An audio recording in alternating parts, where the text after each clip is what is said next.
ಮುಖ್ಯಾಂಶಗಳು. ಬಿಎಸ್ಎಸ್ಕೆಗೆ ಸ್ಥಗಿತದಿಂದ ಹಂಗಾಮಿನಲ್ಲಿ ರೈತರಿಗೆ ಹಾನಿಯಾಗಿಲ್ಲ. ಕೋಪ. ರೇಷ್ಮೆ ಇಲಾಖೆಗೆ ಸ್ಥಳದಲ್ಲಿಯೇ ಜಿಲ್ಲಾ ಸಂಕೀರ್ಣ ನಿರ್ಮಾಣ ಗೊಂದಲ ಬೇಡ. ಸಚಿವ ಚವ್ಹಾಣ್. ಬೀದರ್ ಸಹಕಾರ ಸಕ್ಕರೆ ಕಾರ್ಖಾನೆಯ ಖಾಸಗಿಯವರಿಗೆ ಒಪ್ಪಿಸುವ ಸರ್ಕಾರ ನಿರ್ಧಾರ ಕೈಬಿಡಲು ಒತ್ತಾಯ ಅರಳಿ. ಅಯೋಧ್ಯೆಯಲ್ಲಿ ರಾಮ ಮಂದಿರ ನಿರ್ಮಾಣಕ್ಕೆ ದೇಣಿಗೆ ನೀಡಿದ ಮುಸ್ಲಿಂ ವ್ಯಾಪಾರಿ ಹಾಗೂ ಖಾಸಗಿ ಶಾಲೆಗಳಿಗೆ ಶುಲ್ಕ ವಸೂಲಿಗೆ ಕಡಿವಾಣ ಹಾಕಿದ ಸರ್ಕಾರ 70% ಬೋಧನಾ ಶುಲ್ಕ ಮಾತ್ರ ಪಡೆಯಬೇಕು. ಬೀದರ್ ಸಹಕಾರ ಸಕ್ಕರೆ ಕಾರ್ಖಾನೆ ಸ್ಥಗಿತವಾಗಿರುವುದರಿಂದ ಪ್ರಸಕ್ತ ಹಂಗಾಮಿನಲ್ಲಿ ರೈತರಿಗೆ ಯಾವುದೇ ರೀತಿಯ ಹಾನಿಯಾಗಿರುವುದಿಲ್ಲ ಎಂದು ಸಂಸದ ಭಗವಂತ ಹೇಳಿದರು. ಜನವರಿ 26ರಂದು ಜಿಲ್ಲಾ ಉಸ್ತುವಾರಿ ಸಚಿವರು ನಡೆಸಿದ ಸುದ್ದಿಗೋಷ್ಠಿಯಲ್ಲಿ ಕೇಳಿರುವ ಪ್ರಶ್ನೆಯೊಂದಕ್ಕೆ ಉತ್ತರಿಸಿದರು. ಕೆಲವು ದಿನಗಳ ಹಿಂದೆ ಬಿಎಸ್ಎಸ್ಕೆಗೆ ಏನು ಲೀಸ್ ಮೇಲೆ ನೀಡಿ ಕಬ್ಬು ನುರಿಸುವ ಪ್ರಕ್ರಿಯೆ ಚಾಲನೆ ನೀಡುವ ಉದ್ದೇಶದಿಂದ ಸಂಬಂಧಪಟ್ಟ ಸಚಿವರೊಂದಿಗೆ ಚರ್ಚೆ ಮಾಡಲಾಗಿತ್ತು. ಅವರು ಅಧಿವೇಶನದಲ್ಲಿ ಕೋಆಪರೇಟರ್ ಆಕ್ಟ್ನಲ್ಲಿ ತಿದ್ದುಪಡಿ ಮಾಡುವುದಿದ್ದು ಅಂದು ಈ ವಿಷಯ ಕುರಿತು ಪ್ರಸ್ತಾಪಿಸುವುದಾಗಿ ಎಂದು ಸಹಕಾರ ಸಚಿವ ಎಸ್.ಟಿ. ಸೋಮಶೇಖರ್ ಹೇಳಿದರು ಎಂದರು. ಕಳೆದ 2-3 ವರ್ಷಗಳಿಂದ ಬೀದರ್ ಜಿಲ್ಲೆಯ ವಾಡಿಕೆಗಿಂತಲೂ ಕಡಿಮೆ ಮಳೆಯಾಗಿರುವುದರಿಂದ 2019-20ನೇ ಸಾಲಿನಲ್ಲಿ ಜಿಲ್ಲೆಯಲ್ಲಿ 12,000 ಮೆಟ್ರಿಕ್ ಟನ್ ಕಬ್ಬು ಬೆಳೆಸಲಾಗಿದೆ.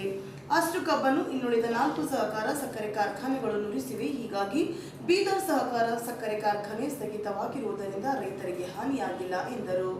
2021-22ನೇ ಸಾಲಿನಲ್ಲಿ ಬಿಎಸ್ಎಸ್ಕೆಗೆ ಕಾರ್ಖಾನೆಯು ಪುನರಾರಂಭಿಸುವ ರೈತರ ಕಬ್ಬು ನುರಿಸಲು ಪ್ರಯತ್ನಿಸುವುದಾಗಿ ಎಂದು ಹೇಳಿದರು.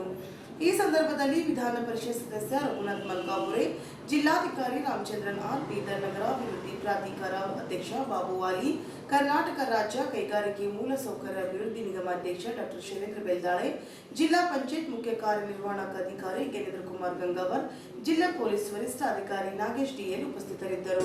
ಯಾವ ಹಂತದಲ್ಲಿದೆ ಯಾವ ಹಂತದನ್ನೇ ಹೇಳುವಂಥದ್ದು ಎರಡು ಮಾತು. ನಮ್ಮ ಸರ್ಕಾರ ನಮ್ದು ಪ್ರಭು ಚವ್ಹಾಣ್ ಅವರು ನೇತೃತ್ವದಾಗ ನಾವು ಅದನ್ನು ಲೀಸ್ ಕೊಟ್ಟು ರೈತರಿಗೆ ಅನುಕೂಲ ಮಾಡಿಕೊಡ್ಬೇಕನ್ನುವಂಥದ್ದನ್ನು ಸಕ್ಕರೆ ಸಚಿವರು ಆವಾಗಿದ್ದು ಇವಾಗಿಲ್ಲ ಶಿವರಾಮ್ ಹೆಬ್ಬಾರ್ ಅವರಿಗೆ, ಕೋಆಪರೇಟಿವ್ ಸಚಿವರಾದಂಥ ಎಸ್.ಟಿ. ಸೋಮಶೇಖರ್ ಅವರಿಗೆ ಒಂದು ಹೈ ಲೆವೆಲ್ ಮೀಟಿಂಗ್ ನಾವು ಆಲ್ರೆಡಿ ಮಾಡಿದ್ದೀವಿ. ಅದರಲ್ಲಿ ಒಂದು ಕೋಆಪರೇಟಿವ್ ಸೆಕ್ಟರ್ನಲ್ಲಿ ಒಂದು ಅಮೆಂಡ್ಮೆಂಟ್ ಮಾಡಬೇಕಾಗಿತ್ತು. ಆ ಅಮೆಂಡ್ಮೆಂಟ್ ಅಧಿವೇಶನದಲ್ಲಿ ಮಾಡಿ ಅದಕ್ಕೆ ಲೀಸ್ ಸಲುವಾಗಿ ನೋಟಿಫಿಕೇಶನ್ ಇಶ್ಯೂ ಮಾಡಿ ಯಾರು ಅರ್ಹರು ಅದನ್ನು ಲೀಸ್ ತೊಗೊಳ್ಳಿಕ್ಕೆ ಬರ್ತಾರೋ ಅವ್ರಿಗೆ ಮುಂದಿನ ದಿನಗಳಲ್ಲಿ ವಹಿಸ್ಕೊಡ್ಬೇಕಾಗಿದೆ. ಮತ್ತು ತಮ್ಮದೊಂದೇನು ಆತಂಕ ಇದೆ, ಒಂದು ಹಂಗಾಮಿ ಹೋಯ್ತಂತ ಆ ಫ್ಯಾಕ್ಟ್ರಿಯಿಂದ ನಮ್ಮ ರೈತರಿಗೆ ಯಾವುದೇ ಹಂಗಾಮಿಯಲ್ಲಿ ಕಬ್ಬಿನ ನುಕ್ಸಾನ ಆಗಿದೆ. ಯಾಕಂದರೆ ಈ ವರ್ಷ ಇರುವುದೇ ನಮ್ಮ ಜಿಲ್ಲೆಯಲ್ಲಿ ಕೇವಲ 10-12 ಲಕ್ಷ ಟನ್ ಮಾತ್ರ ಇದೆ. ಈಗ ಆಗಾಗಲೇ ನಮ್ಮಲ್ಲಿ 4 ಫ್ಯಾಕ್ಟ್ರಿಗಳು ಸರಿ 6 ಲಕ್ಷ ಟನ್ ಪ್ರತಿ ವರ್ಷ ನುರಿಯುವಷ್ಟು ಸಾಮರ್ಥ್ಯಗಳಂತ ಫ್ಯಾಕ್ಟ್ರಿಗಳಿದ್ದಾವೆ. ಹೇಳುವ ತಾತ್ಪರ್ಯ ಆ ಫ್ಯಾಕ್ಟ್ರಿ ಮುಂದೆ ಚಾಲೂ ಆಗಬೇಕು. ಆದರೆ ಆ ಫ್ಯಾಕ್ಟ್ರಿ ಬಂದಿರೋದ್ರಿಂದ ನಮ್ಮ ರೈತರಿಗೆ ಯಾವುದೇ ರೀತಿಯಲ್ಲಿ ತೊಂದರೆ ಆಗುತ್ತೆ. ಕಲ್ವರಿ ಟೆಂಪಲ್ ಜಹೀರಾಬಾದ್ನಲ್ಲಿ ಭಾನುವಾರ ಮಧ್ಯಾಹ್ನ 12 ಗಂಟೆಗೆ ತೆಲುಗುವಿನಿಂದ ಕನ್ನಡ ಭಾಷೆಯಲ್ಲಿ ಆರಾಧನೆ. ದೈವ ಸೇವಕರಾದ ಡಾಕ್ಟರ್ ಪಿ ಸತೀಶ್ ಕುಮಾರ್ ಅವರು ಸ್ವತಃವಾಗಿ ತಾವೇ ಬಂದು ದೇವರ ವಾಕ್ಯವನ್ನು ಸಾರುವವರಾಗಿದ್ದಾರೆ. ದೇವರ ಅದೃಷ್ಟ ಹಸ್ತದಿಂದ ಬಹು ಸುಂದರವಾಗಿ ಕಟ್ಟಲ್ಪಟ್ಟಿರುವ ಆಲಯದಲ್ಲಿ ದೇವರನ್ನು ಆತ್ಮೀಯ ರೀತಿಯಲ್ಲಿ ಸತ್ಯದಿಂದಲೂ ಆರಾಧಿಸೋಣ. ಶುದ್ಧವಾದ ವಾಕ್ಯವನ್ನು ಕೇಳಿ ಜೀವಿತಗಳನ್ನು ಮಾರ್ಪಡಿಸಿಕೊಳ್ಳೋಣ, ಕುಟುಂಬಗಳನ್ನು ಕಟ್ಟಿಕೊಳ್ಳೋಣ, ದೇವರ ಆಶೀರ್ವಾದಗಳನ್ನು ಅನುಭವಿಸೋಣ. ಬನ್ನಿರಿ, ಕುಟುಂಬ ಸಹಿತವಾಗಿ ಬಂದು ದೇವರ ಆಶೀರ್ವಾದಗಳನ್ನು ಹೊಂದಿಕೊಳ್ಳಿರಿ. ಸ್ಥಳ Calvary temple, Reliance petrol pump ಹತ್ತಿರ, ಬೀದರ್ ರಸ್ತೆ, ರಾಷ್ಟ್ರೀಯ ಹೆದ್ದಾರಿ 65, ಜಹೀರಾಬಾದ್. Don't miss it. ಹೊರವಲಯದಲ್ಲಿರುವ ರೇಷ್ಮೆ ಇಲಾಖೆಯು ಜಾಗದಲ್ಲಿ ಜಿಲ್ಲಾ ಸಂಕೀರ್ಣ ನಿರ್ಮಿಸುವುದಾಗೆಂದು ಜಿಲ್ಲಾ ಉಸ್ತುವಾರಿ ಸಚಿವ ಪ್ರಭು ಚವ್ಹಾಣ್ ಹೇಳಿದರು. ಜನವರಿ 26ರಂದು ಜಿಲ್ಲಾ ಪೊಲೀಸ್ ವರಿಷ್ಠಾಧಿಕಾರಿ ಕಚೇರಿ ಸಭಾಂಗಣದಲ್ಲಿ ನಡೆಸಿದ ಸುದ್ದಿಗೋಷ್ಠಿಯಲ್ಲಿ ಪ್ರಶ್ನೆಯೊಂದಕ್ಕೆ ಉತ್ತರಿಸಿದರು. ಈ ಮೊದಲು ರೇಷ್ಮೆ ಇಲಾಖೆಯ ಸ್ಥಳ ಗುರುತಿಸಿರುವ ಜಿಲ್ಲಾ ಸಂಕೀರ್ಣ ನಿರ್ಮಾಣಕ್ಕಾಗಿ ಭೂಮಿಯನ್ನು ಸಹ ಸರ್ಕಾರ ಹಸ್ತಾಂತರ ಮಾಡಿದೆ. ಹೀಗಾಗಿ ಅದೇ ಸ್ಥಳದಲ್ಲಿ ಜಿಲ್ಲಾ ಸಂಕೀರ್ಣದ ಭವ್ಯ ಕಟ್ಟಡ ನಿರ್ಮಾಣವಾಗಲಿದೆ ಎಂದು ಗೊಂದಲ ಬೇಡ ಎಂದರು. ತೋಟಗಾರಿಕೆ ಮಹಾವಿದ್ಯಾಲಯಕ್ಕೂ ಅಗತ್ಯವಿರುವ ಭೂಮಿಯನ್ನು ಕೊಡುವುದಾಗಿ ಎಂದ ಅವರು, ಸರ್ಕಾರವೇ 2ಕ್ಕೂ ಭೂಮಿ ಮಂಜೂರು ಮಾಡಿದ್ದು ತೋಟಗಾರಿಕೆ ಕಾಲೇಜನ್ನು ಉಳಿಸಿಕೊಂಡು ಜಿಲ್ಲಾ ಸಂಕೀರ್ಣ ನಿರ್ಮಿಸಲಾಗುತ್ತದೆ ಎಂದು ಸಂಸದ ಭಗವಂತ ಖೂಬಾ ಹೇಳಿದರು. ಈ ವರ್ಷ ಸುರಿದ ಮಳೆಯಿಂದ ಜಿಲ್ಲೆಯ ಅಂತರ್ಜಲ ಮಟ್ಟ ಹೆಚ್ಚಾಗಿದ್ದು, ಆದರೆ ಕೊಳವೆ ಬಾವಿ ಕೊರೆಯಲು ಹೇರಿರುವ ಬ್ಯಾಂಕ್ ತೆರವಿನ ಕುರಿತು ಚರ್ಚಿಸಲಾಗಿದೆ ಎಂದು ಜಿಲ್ಲಾಧಿಕಾರಿ ರಾಮಚಂದ್ರನ್ ಆರ್ ತಿಳಿಸಿದರು. ಒಂದು ಹೇರಿರುವ ಬ್ಯಾಂಕ್ ತೆರೆದುಗೊಳಿಸಿದ್ದರೆ ಮತ್ತೆ ಬೋರ್ವೆಲ್ ಕೊರೆಯುವ ಹಾವಳಿ ಜಾಸ್ತಿಯಾಗಿ ಪುನಃ ಅಂತರ್ಜಲ ಮಟ್ಟ ಕುಸಿಯಬಹುದು. ಅದನ್ನು ತಂತ್ರಜ್ಞಾನ ತಜ್ಞರಿಂದ ಸಲಹೆ ಪಡೆದು ಮುಂದೆ ಕ್ರಮ ಕೈಗೊಳ್ಳಲಾಗುತ್ತದೆ ಎಂದವರು ಸುರಂಗ ಮಾರ್ಗದ ಕುರಿತು ಜಿಲ್ಲೆಯ ಜನಪ್ರತಿನಿಧಿಗಳ ಸಹಕಾರದೊಂದಿಗೆ ಪುನಃ ಕಾಮಗಾರಿ ಪ್ರಾರಂಭಿಸಲು ಯೋಜನೆ ಮಾಡಲಾಗುತ್ತದೆ ಎಂದು ತಿಳಿಸಿದರು. ಪೊಲೀಸ್ ಇಲಾಖೆ ನೀರಿನ ಸಮಸ್ಯೆ ಜಾಸ್ತಿ ಆಗಿದೆ.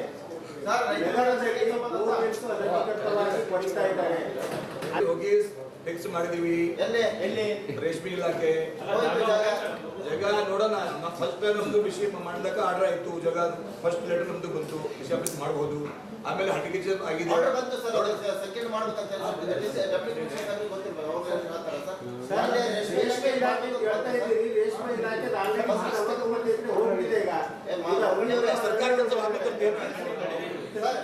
ಸರ್ ಸಚಿವರಿಗೆ ಜಿಲ್ಲಾ ಸಂಕೀರ್ಣ ಅಲ್ಲಿ ಮಾಡಬೇಕು ಅಂತ ಹೇಳಿ ನಿಮಗೆ ಸರ್ಕಾರದಿಂದ ಆಯಾ ಇಲಾಖೆಯಿಂದ ರೇಷ್ಮೆ ಇಲಾಖೆಯಿಂದ ಆ ಸ್ಥಳವನ್ನ ನಿಮಗೆ ಕೊಟ್ಟರು.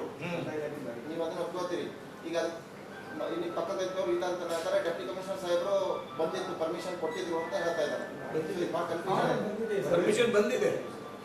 ಮತ್ತೆ ಈಗ ಹೆಂಗೆ ಸರ್ ಅದೇ ಜಾಗ ಇನ್ನೊಬ್ರಿಗೆ ಹೆಂಗೆ ಕೊಟ್ಟರು ಸರ್? ಅದು ಸರ್ಕಾರದಿಂದ ಏನಾದ್ರು ನಾನು ಕ್ಲಿಯರ್ ಮಾಡ್ತಾ ಇದೀವಿ. ಹೋದ್ಮೇಲೆ ಕ್ಲಿಯರ್ ಮಾಡ್ತಾ ಅಂದ್ರೆ ಅದೇ ಜಾಗದಲ್ಲೇ ಕಟ್ತೀವಿ, ರೇಷ್ಮೆ ಇಲಾಖೆ ಜಾಗದಲ್ಲೇ ಕಟ್ತೀವಿ. ಮತ್ತೆ ತೋಟಗಾರಿಕೆ ತೋಟಗಾರಿಕೆ ಇಲಾಖೆ ಕಾಲೇಜೇ ಹೋಗ್ತಲ್ಲ ಸರ್. ಮತ್ತೆ ಯೂನಿವರ್ಸಿಟಿ ಕ್ಯಾನ್ಸಲ್ ಆಗ್ಬಿಡುತ್ತೆ ಸರ್. ಅದು ಎರಡುವೇ ಸ್ಕೀಮ್ ಸರ್ಕಾರದ ನಾವು ಬಿಸ್ನೆಸ್ ಮಾಡೋದು ನೋಡ್ತೀವಿ. ಅಲ್ಲ ಸರ್, ನಮ್ದು ಅದೇ ಪ್ರಶ್ನೆ ಇರೋದು. ಜನರಿಗೆ ಏನ್ ಕೇಳ್ತಾ ಇದ್ದಾರೆ, ಈಗ ಜನ ಏನು ಇಷ್ಟ ಮಾಡ್ತಾ ಇದ್ದಾರೆ, ಎಲ್ಲಿ ಆಗ್ತದೆ ಅದು ಉಳಿಸ್ಕೊಂಡೇ ಇದು ಮಾಡ್ತೀವಿ. ಅದೇ ಜಾಗದಲ್ಲಿ ಅದೇ ಇಲ್ಲ ಅದು ಹಾರ್ಟಿಕಲ್ಚರ್ ಕಾಲೇಜ್ ಉಳಿಸ್ಕೊಂಡೇ ಇದು ಮಾಡ್ತೀವಿ. ಅಂದ್ರೆ ಅದೇ ಜಾಗದಲ್ಲಿ ಮಾಡ್ತೀರಿ ಅಥವಾ ಬೇರೆ ಬೇರೆ ಜಾಗ? ಅದ್ರದ್ದು ಏನದು ಎಷ್ಟು ಎಕರೆ ಬೇಕಾಗಿದೆ ಅದನ್ನ ನೋಡ್ಕೊಂಡೇ ಸರ್ ಎಲ್ಲಿ ಮಾಡ್ತಿರ್ಬೋದು ಹೇಳಕ್ ಯಾಕೆ ನೀವು ಯೋಚನೆ ಮಾಡ್ತಾ ಇದ್ದೀರಾ? ನಾನು ಹಳೆದಿನ ರೇಷ್ಮೆ ಮಾಡ್ತೀವಿ. ಹಳೆದಿನ ಅಲ್ಲೇ ಮಾಡ್ತೀವಿ. ಅಲ್ಲೇ ಮಾಡ್ತೀವಿ. ಮತ್ತೆ ತೋಟಗಾರಿಕೆ ಕಾಲೇಜ್ ಪ್ಲಾನ್ ಮಾಡ್ತೀವಿ ನೋಡೋಣ.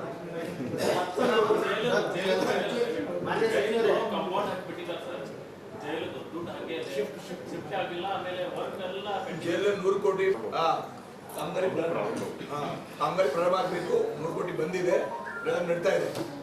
ಆಯ್ತಲ್ಲ ಸರ್. ಸಚಿವರೇ ಮತ್ತೊಂದು ವಿಶೇಷ ಪಾಯಿಂಟ್ ಇದೆ. ಹೋರಾಟ ಬಗ್ಗೆ ಏನಂತೀರಿ ಇವತ್ತು ಬಿಡ್ತಾರ ಒಳಗಡೆ ನಮ್ಮ ತೀರ್ಥಕ್ಕ ಅಂತ ಹೇಳ್ತಾರೆ. ಎಲ್ಲಿ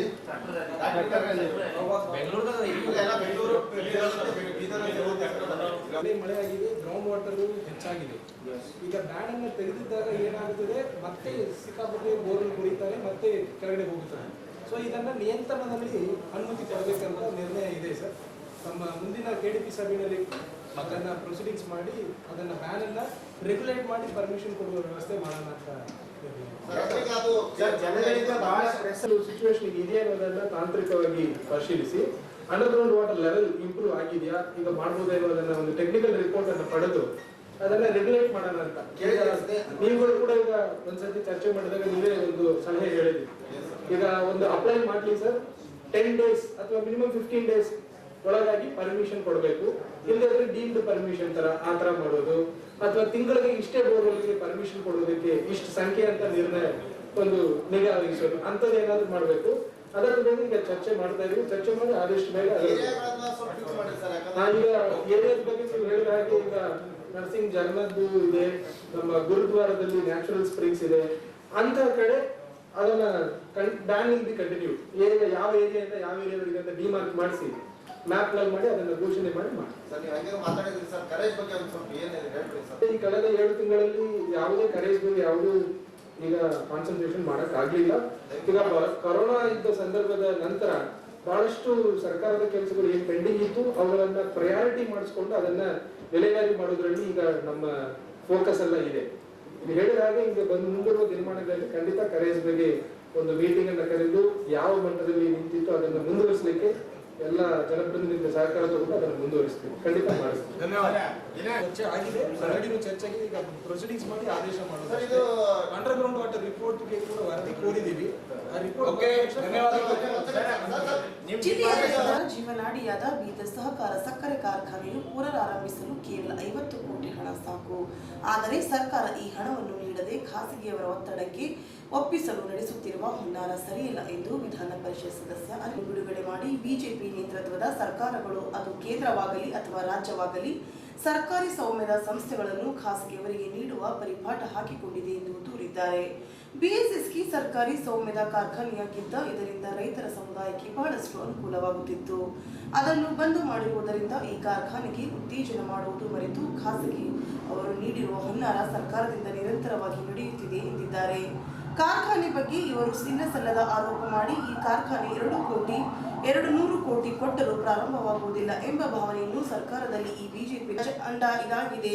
ಇವರಿಗೆ ರೈತರ ಬಗ್ಗೆ ಹಾಗೂ ಜಿಲ್ಲೆಯ ಬಗ್ಗೆ ಕಾರ್ಮಿಕರ ಬಗ್ಗೆ ಚಿಂತೆ ಇದ್ದರೆ ಅದಕ್ಕೆ ಸರ್ಕಾರ ಸಹಾಯ ಪಡೆದು ಪ್ರಾರಂಭ ಮಾಡಲಿ. ಇದನ್ನು ಬಿಟ್ಟು ಖಾಸಗಿಯವರಿಗೆ ನೀಡುವ ಪ್ರಯತ್ನವನ್ನು ಕೈಬಿಡಬೇಕೆಂದು ಒತ್ತಾಯಿಸಿದರು.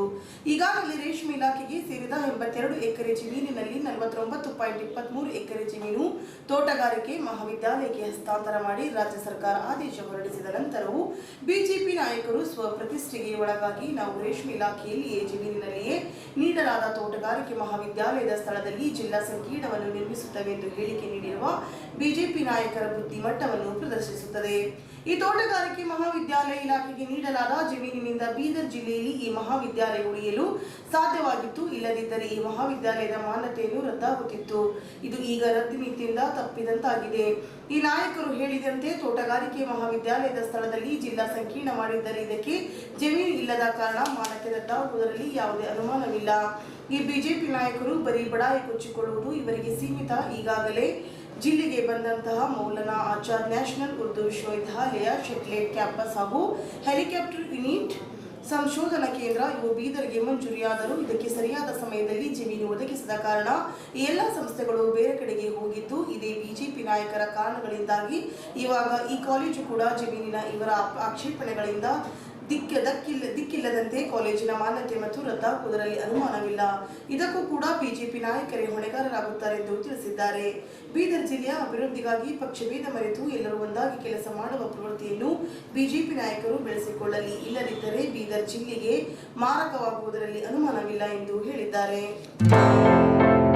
ನಗರ ಪ್ರಾಥಮಿಕ ಆರೋಗ್ಯ ಕೇಂದ್ರಗಳಿಗೆ ಸನಿಹದಲ್ಲಿರದ ಕೊಳಗೇರಿ ನಿವಾಸಿಗಳಿಗೆ ಆರೋಗ್ಯ ಸೌಲಭ್ಯಗಳನ್ನು ತಲುಪಿಸುವ ದೃಷ್ಟಿಯಿಂದ ರಾಷ್ಟ್ರೀಯ ನಗರ ಆರೋಗ್ಯ ಅಭಿಯಾನದಡಿಯಲ್ಲಿ ಕರ್ನಾಟಕ ಸರ್ಕಾರದ ಆರೋಗ್ಯ ಮತ್ತು ಕುಟುಂಬ ಕಲ್ಯಾಣ ಇಲಾಖೆಯು ಬೆಂಗಳೂರು ನಗರದಲ್ಲಿ, ಮೈಸೂರಿನಲ್ಲಿ, ಮಂಗಳೂರು ನಗರದಲ್ಲಿ ಒಟ್ಟು 8 ಸುಸಜ್ಜಿತ ಸಂಚಾರಿ ಆರೋಗ್ಯ ಘಟಕಗಳನ್ನು ಆರಂಭಿಸಲಾಗಿದೆ. ಇವು ಸಮುದಾಯದ ಸನಿಹದಲ್ಲಿಯೇ ಪ್ರಾಥಮಿಕ ಹಂತದ ಆರೋಗ್ಯ ಸೇವೆಗಳನ್ನು ಒದಗಿಸುತ್ತಿವೆ. ಅಯೋಧ್ಯೆಯಲ್ಲಿ ಪ್ರಭು ಶ್ರೀರಾಮ ಮಂದಿರ ನಿರ್ಮಾಣಕ್ಕಾಗಿ ಈಗಾಗಲೇ ದೇಶಾದ್ಯಂತ ನಿಧಿ ಸಂಗ್ರಹಣ ನಡೆಯುತ್ತಿದೆ. ಅದರಂತೆ ನಮ್ಮ ಜಿಲ್ಲೆಯಲ್ಲಿಯೂ ಸಹ ನಿಧಿ ಸಂಗ್ರಹಣ ನಡೆಯುತ್ತಿದೆ.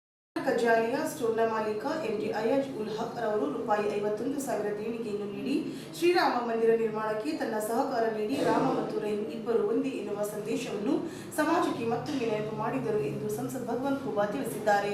ಸ್ವಾತಂತ್ರ್ಯ ಪೂರ್ವದಲ್ಲಿ ನಮ್ಮ ಹಿರಿಯರು ಜಾತಿ ಭೇದ ಮಾಡದೆ ಭಾರತದ ಸ್ವಾತಂತ್ರ್ಯಕ್ಕಾಗಿ ಹೋರಾಟ ಮಾಡಿ ಬಲಿದಾನ ನೀಡಿ ಈ ದೇಶಕ್ಕೆ ಸ್ವಾತಂತ್ರ್ಯವನ್ನು ತಂದುಕೊಟ್ಟಿದ್ದಾರೆ.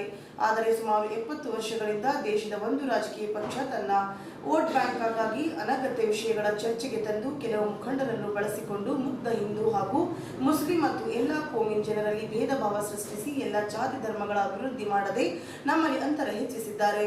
ಇಂತಹ ವೋಟ್ ಬ್ಯಾಂಕ್ ರಾಜಕಾರಣಕ್ಕಾಗಿ ಮರಳಾಗದೆ ಸತ್ಯವನ್ನು ಅರಿತು ಎಲ್ಲ ಜಾತಿ ಧರ್ಮದವರು ಪ್ರಭು ಶ್ರೀರಾಮ ಮಂದಿರ ನಿರ್ಮಾಣಕ್ಕಾಗಿ ದೇಣಿಗೆಯನ್ನು ನೀಡಿ ನಮ್ಮಲ್ಲಿರುವ ಸೃಷ್ಟಿಯಾಗಿರುವ ಈ ಅಂತರವನ್ನು ನಾಶ ಮಾಡಬೇಕಾಗಿದೆ ಎಂದು ಜಿಲ್ಲಾ ಜಾತಿ ಧರ್ಮದವರಲ್ಲಿ ಕೇಳಿಕೊಂಡಿದ್ದಾರೆ. ಜಿಲ್ಲೆಯ ಎಲ್ಲ ಸಮಸ್ತ ಮುಸ್ಲಿಂ, ಕ್ರಿಶ್ಚಿಯನ್ ಹಾಗೂ ಎಲ್ಲ ಧರ್ಮದ ಬಂಧುಗಳು ಜಾತಿ ಭೇದ ಮರೆತು ಶ್ರೀರಾಮ ಮಂದಿರ ನಿರ್ಮಾಣಕ್ಕೆ ತನ್ನ ಕೈಲಾದಷ್ಟು ದೇಣಿಗೆಯನ್ನು ನೀಡಬೇಕು. ವಿಶ್ವಕ್ಕೆ ಭಾರತದ ದೇಶದಲ್ಲಿ ಎಲ್ಲರೂ ಸಾಮರಸ್ಯದಿಂದ ಬದುಕುತ್ತಿದ್ದಾರೆ ಎಂಬುದನ್ನು ಸಾಬೀತು ಮಾಡಿ ತೋರಿಸಬೇಕೆಂದು ಸಂಸದ್ ಭಗವಂತ್ ಖೂಬಾ ಮನವಿ ಮಾಡಿದ್ದಾರೆ. ಖಾಸಗಿ ಶಾಲೆಗಳು ಕೋವಿಡ್ ಸಂಕಷ್ಟದ ಕಾಲದಲ್ಲೂ ಪೂರ್ಣ ಪ್ರಮಾಣದ ಶುಲ್ಕ ವಸೂಲಿಗೆ ರಾಜ್ಯ ಸರ್ಕಾರ ಕಡಿವಾಣ ಹಾಕಿ 2019-20 ಸಾಲಿನಲ್ಲಿ 70% ಬೋಧನಾ ಶುಲ್ಕ ಪಡೆಯಬೇಕು ಎಂದು ಪ್ರಾಥಮಿಕ ಮತ್ತು ಪ್ರೌಢ ಶಿಕ್ಷಣ ಸಚಿವ ಸುರೇಶ್ ಕುಮಾರ್ ಹೇಳಿದ್ದಾರೆ. ಅವರು ಜನವರಿ 29ರಂದು ಶುಕ್ರವಾರ ಬೆಂಗಳೂರಿನಲ್ಲಿ ನಡೆಸಿದ ಸುದ್ದಿಗೋಷ್ಠಿಯಲ್ಲಿ ಮಾತನಾಡಿ, ರಾಜ್ಯದ ಯಾವುದೇ ಮಾದರಿಯ ಪಠ್ಯಕ್ರಮದ ಖಾಸಗಿ ಶಾಲೆಗಳು 2019ನೇ ಸಾಲಿನಲ್ಲಿ ಶೇಕಡ 70ರಷ್ಟು ಬೋಧನಾ ಶುಲ್ಕ ಮಾತ್ರ ಪಡೆಯಬೇಕು. ಬೋಧನಾ ಶುಲ್ಕ ಹೊರತುಪಡಿಸಿ ಇತರ ಯಾವುದೇ ಅಭಿವೃದ್ಧಿ ಶುಲ್ಕ ಅಥವಾ ಟ್ರಸ್ಟ್ಗೆ ಡೊನೇಷನ್ ಪಡೆಯುವಂತಿಲ್ಲ ಎಂದು ಸೂಚಿಸಿದ್ದಾರೆ. ಈಗ ಸರ್ಕಾರ ನಿಗದಿಪಡಿಸಿರುವ ಶುಲ್ಕವನ್ನು 2 ಅಥವಾ 3 ಕಂತುಗಳಲ್ಲಿ ಪಾವತಿಸಲು ಅವಕಾಶ ನೀಡಬೇಕು. ಈ ಬಗ್ಗೆ ಶಾಲೆ ಹಾಗೂ ಪೋಷಕರಿಂದ ಬರುವ ದೂರುಗಳ ನಿರ್ವಹಣೆಗೆ ಜಿಲ್ಲಾ ಹಾಗೂ ರಾಜ್ಯ ಮಟ್ಟದಲ್ಲಿ ಸಮಿತಿ ರಚನೆ ಮಾಡಲಾಗುವುದೆಂದು ತಿಳಿಸಿದ್ದಾರೆ. ನಗರದಲ್ಲಿಯೇ ಗಾಂಧಿಗಂಜ್ ಪೊಲೀಸ್ ಠಾಣೆಯಿಂದ ಇಲಾಖೆಯ ವಿಕಿ ಇಂಟರ್ನ್ಯಾಷನಲ್ ಅಡಿಯಲ್ಲಿ ನಡೆಯುತ್ತಿರುವ ಲಕ್ಷ್ಮೀಬಾಯಿ ಕಂಠಾಣೆ ಕಾಲೇಜಿನಲ್ಲಿ ಜನವರಿ 29 ಶುಕ್ರವಾರದಂದು ರಾಷ್ಟ್ರೀಯ ರಸ್ತೆ ಸುರಕ್ಷತಾ ಮಾಸಾಚರಣೆ ಆಚರಿಸಲಾಯಿತು. ಈ ಸಂದರ್ಭದಲ್ಲಿ ಸಿಪಿಐ ಮಲ್ಲಮ್ಮ ಚೋಬಿ ಅವರು ಮಾತನಾಡಿ, ರಸ್ತೆಯ ಸುರಕ್ಷೆಯು ಪ್ರತಿಯೊಬ್ಬರ ಜವಾಬ್ದಾರಿಯಾಗಿದೆ ಎಂದು ಹೇಳಿದರು. ವಿದ್ಯಾರ್ಥಿಗಳು ಬೈಕ್ ಹಾಗೂ ವಾಹನಗಳು ಚಲಿಸುವಾಗ ಸಂಚಾರಿ ನಿಯಮಗಳನ್ನು ಕಡ್ಡಾಯವಾಗಿ ಪಾಲಿಸಬೇಕು. ವಾಹನ ಚಾಲನೆ ಪರವಾನಗಿ ಪಡೆದವರು ಮಾತ್ರ ವಾಹನ ಬೈಕುಗಳು ಚಲಿಸಬೇಕು ಎಂದು ತಿಳಿಸಿದರು. ಪಿಎಸ್ಐ ಮಲ್ಲಿಕಾರ್ಜುನ್ ಪಾಟೀಲ್ ಮಾತನಾಡಿ, ಪ್ರತಿಯೊಬ್ಬರು ಸಂಚಾರಿ ನಿಯಮಗಳನ್ನು ಪಾಲಿಸುವುದರೊಂದಿಗೆ ರಸ್ತೆಯ ಸುರಕ್ಷತೆಗೂ ಗಮನ ಹರಿಸಲು ಕೋರಿದರು.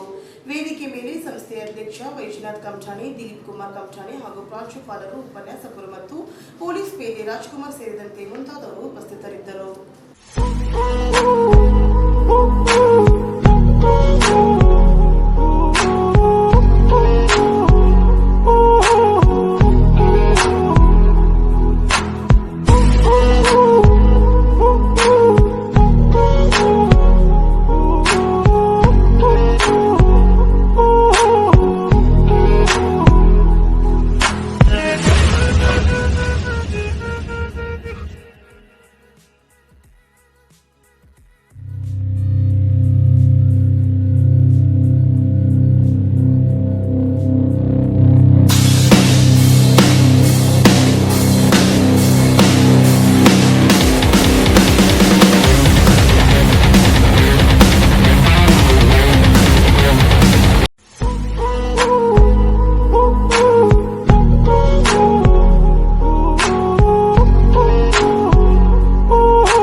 ಕಾರ್ಯಕರ್ತರಿಗೆ ಪಕ್ಷದ ಟಿಕೆಟ್ ಕೊಡಲಾಗುವುದೆಂದು ಜೆಡಿಎಸ್ ಜಿಲ್ಲಾ ಘಟಕದ ಅಧ್ಯಕ್ಷ ರಮೇಶ್ ಪಾಟೀಲ್ ಸೋಲ್ಪುರ್ ಅವರು ತಿಳಿಸಿದರು.